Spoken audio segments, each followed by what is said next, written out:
little yarnivores and spiderettes.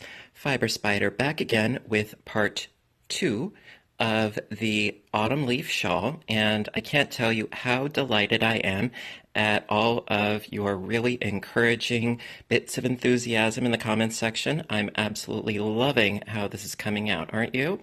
So, where we left off on part 1 was we were stopping with the collar, and we were just going to go back and forth, I'm sorry, back and forth and back and forth and back and forth in a oscillating fashion with this point and with this point.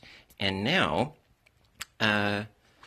this tippy point here and this tippy point here are long enough for me. Sorry for my fidgety camera work here.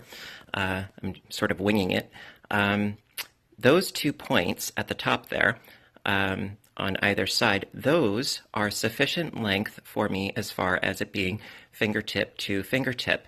Now, the rest of this, as you can see, it's quite flowy. Now, it's not going to be your typical form-fitting type shawl. This is going to be very, very drapey. And so it's a bit of an offshoot from what I normally go with, but hey, you know, I like to try new things, especially with you guys. So, what we're going to be doing now is we're going to stop with that top petal and that top petal, and we're going to go on to the next 2. This one here and, sorry, this one here. So those 2 petals, what we're going to do actually is, since I have reached the length that I want, what I'm going to do is I'm going to go all the way around just as if I were doing a normal round, but I'm going to stop right here. So I'm going to leave this petal out, and I'm going to stop precisely at this double crochet, not this end one, but the one right before, just like we were doing with the top here.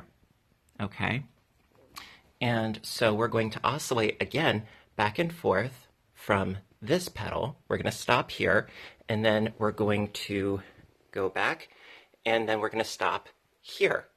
And we're going to go back and forth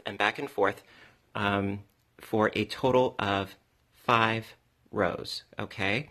And so this petal is going to have 1 row extra on this one. That's okay though. So what we're going to do is, like I said, we're going to go all the way around till we reach this point here, and then we're going to go all the way back till we reach this point here. So from here to here is going to be 1 row. So it's going to be, sorry, it's going to be, I'm doing a lot of moving around here.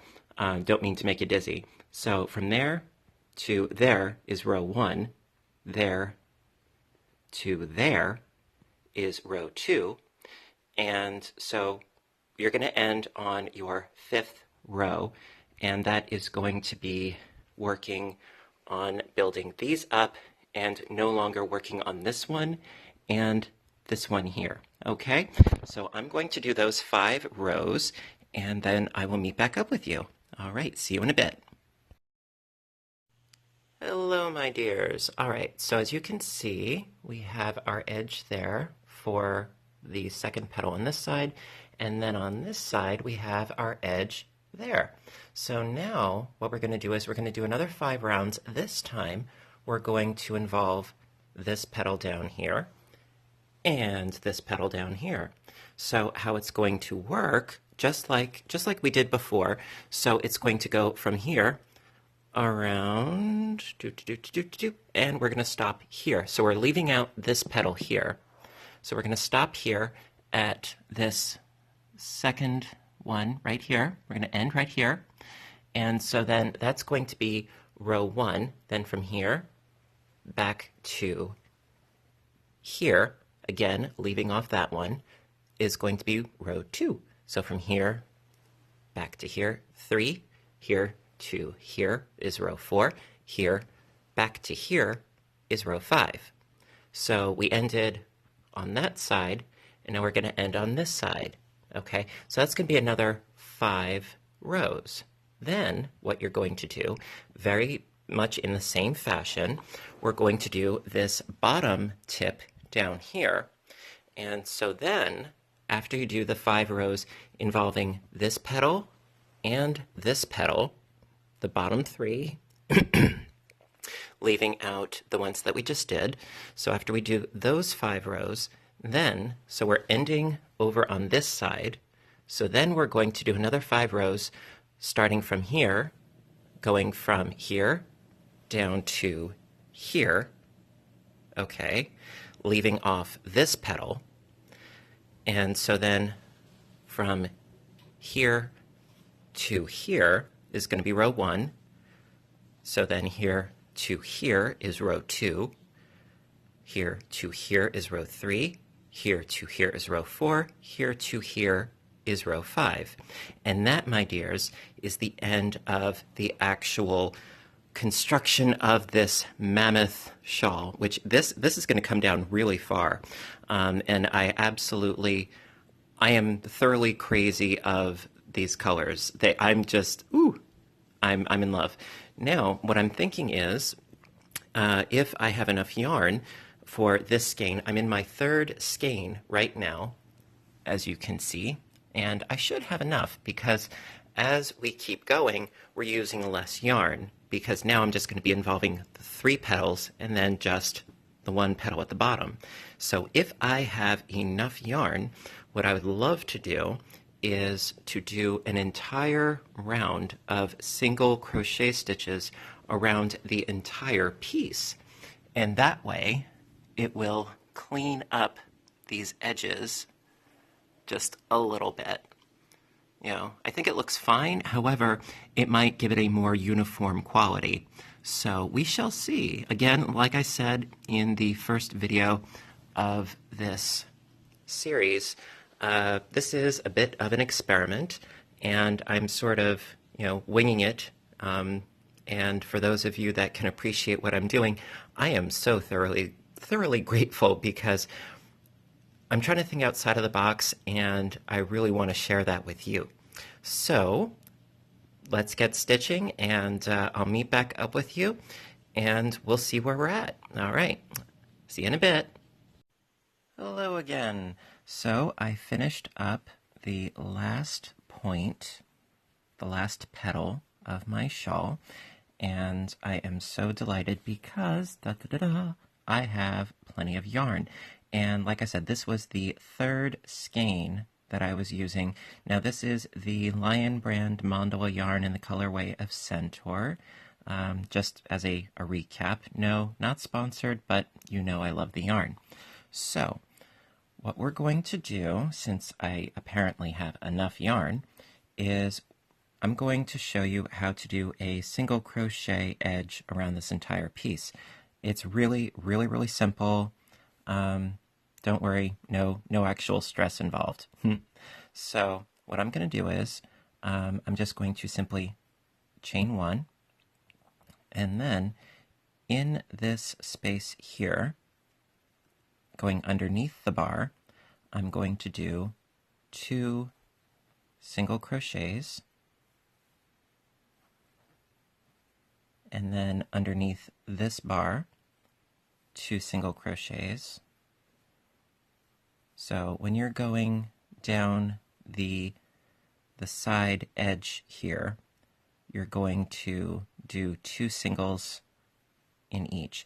And then when you reach your double crochets, you just do a single crochet into each double. It's really that simple. So I did my 2 there. I'm going to do my 2 underneath here. And I really think that it's going to clean up these edges nicely. So that's why I'm opting to do so. And I mean, granted, the color is going to be very different as I keep going, but you know what? I think that will add to the sort of je ne sais quoi appeal of this project. Okay, so now I have reached the end here. So to bridge this gap, what I'm going to do, actually, is I'm going to skip over. Let me just get this situated. I'm sorry. I went into this last double bar here, and now I'm going to jump directly over to this next double crochet with a single crochet, going right in with a single crochet stitch, and it bridges the gap a little, and it makes it look a little bit nicer, I think. And so then you just do a single crochet stitch into the top of each double crochet stitch, and it really is as easy as that. Of course, if you're working with a yarn that does not change color, you won't have to worry about any sort of difference. Everything will look nice and uniform. Or if you are doing solid colors, this very last row you could opt to do as a contrasting color, really whatever you want. Now, I realize that this project has not been very usual. It's been more formulaic than an actual pattern. It started off as a pattern and then it just sort of blossomed from there, kind of like a leaf.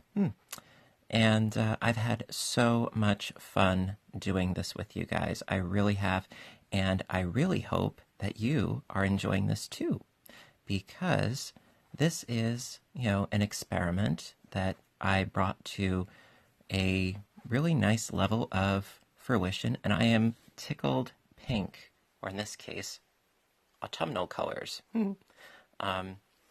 Very, very pleased with how this turned out, and I would love for you to give it a try as well. And the beauty of this is that it is not a specific size. It really isn't. You can make it whatever size you want. And like when I did the cardigan, the hooded granny hexagonal cardigan pattern, again, I realize that, we are not all the same size, and that we're all different, just like leaves, just like snowflakes, just like thumbprints. We're all different, and this pattern, I think, really lends itself to our differentness, and I think that's fabulous.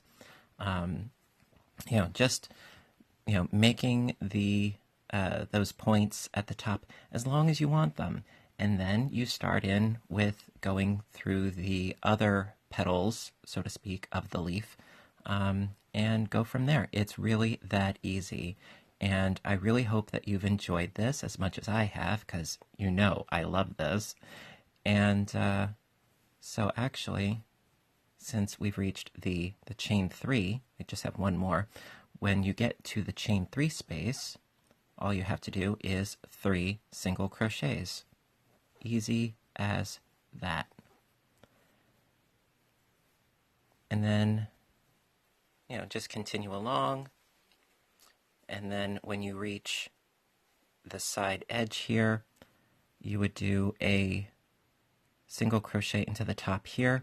Now, unlike what I did before, where I did 2, this top one, from here on, do 3. Okay, do 3. You could do 2. I mean, it's not terribly consequential, but I would suggest doing 3 in here, and then mosey along, going from this bar here, jumping ahead to this stitch here, and just do that same thing all the way around. So listen, I'm going to finish this up, and if you have any questions, comments, what have you, feedback, I love hearing from you guys. So please leave it in the comments section down below. I love hearing from you. And if you like the video, please hit the like button, because your support means ever so much to me. And it makes it all worthwhile. It really, really, really does. And also, if you haven't hit the subscribe button, please do so, because I try to post videos as often as I can, because this is my passion and I love to share it with you. So listen, until next time, I want you all to stay inspired, stay caffeinated, and above all, stay stitching. I love you guys, and I'll see you in my next video.